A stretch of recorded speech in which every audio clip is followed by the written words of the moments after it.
Storms in the U.S. are becoming more costly, having caused more than $35 billion in damage already this year. And it's been 75 years since President Truman desegregated the military. Good morning. I'm Corva Coleman from NPR News, and here are today's top stories. More than 180 million people in the U.S. are under excessive heat warnings or heat advisories. Many states have soaring temperatures and heat indexes in the triple digits or close to it, such as in southern Maine. There are excessive heat warnings in the Southwest, but also in parts of Kansas, Nebraska, Missouri, Iowa, Illinois, and Minnesota. Storms in the U.S. have caused at least $35 billion worth of damage so far this year.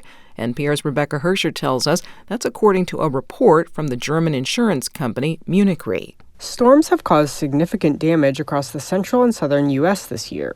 The costliest single event happened in Texas in June, when hailstones more than 4 inches wide destroyed cars and damaged homes.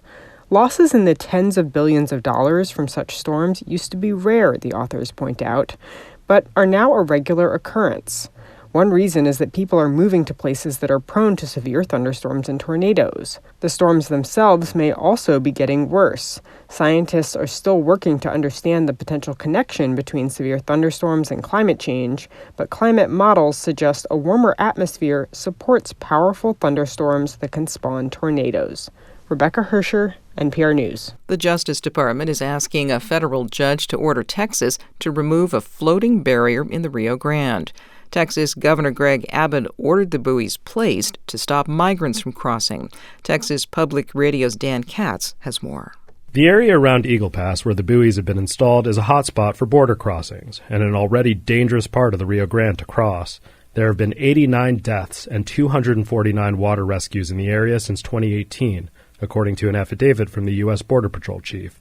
The Justice Department is asking for an injunction to require Texas to remove the buoys within 10 days and to block the state from installing any more river barriers without prior approval from the U.S. Army Corps of Engineers. The buoys are Abbott's latest escalation of his controversial Operation Lone Star border security program that's testing the legal limits of a state's ability to enforce immigration policy. I'm Dan Katz in San Antonio.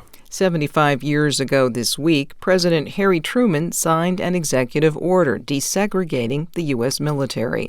Defense Secretary Lloyd Austin, a retired 4-star Army general, is the first Black American to hold the top Pentagon job. Today, he praised Truman's action. That landmark order demanded equality of treatment and opportunity for all persons in the armed forces, without regard to race, color, religion, or national origin. Austin is visiting the nation of Papua New Guinea. The U.S. is trying to strengthen relationships with Pacific Island nations to counter China's influence.